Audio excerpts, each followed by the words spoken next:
Builders are often told that a construct-only contract is safer than a design and construct contract. It is broadly right, however, it's not the full story.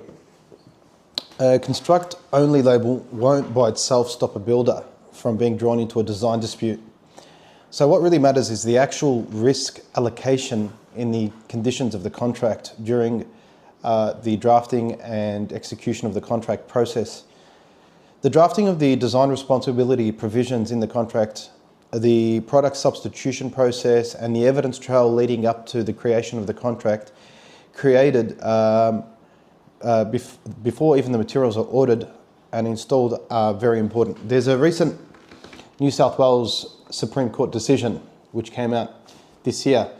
The decision is the Star Entertainment Sydney Properties against Buildcorp Group, trading as Buildcorp Interiors, now known as the Buildcorp Interiors case. So this is a very useful warning.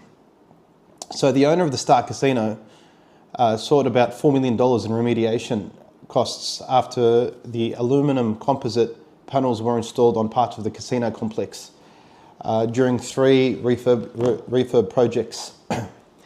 The owner, Star Casino, then sued the builder that it had contracted to undertake those works.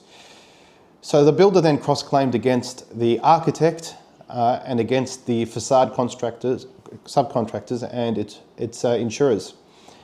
So the final result was not a simple win for either side. What happened was the owner was only able to recover $285,000 out of the $4 million that it had spent against the builder. And the builder only recovered $214,000 from the facade subcontractors' insurers. So in practical terms, what this case shows is how a major compliance issue can turn on very precise contract wording and from very ordinary project documents. So samples, shop drawings and approvals, certificates, warranties and indemnities, considering all of these and just throwing them into the mix is not sufficient if you don't have properly worded provisions setting out risk allocation.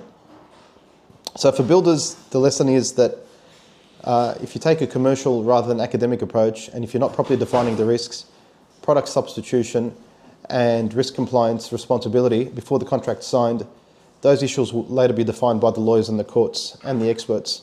So that's a poor way to manage.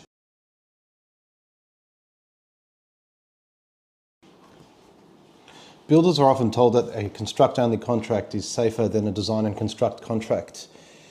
It is broadly right, however, it's not the full story. A construct-only label won't by itself stop a builder from being drawn into a design dispute.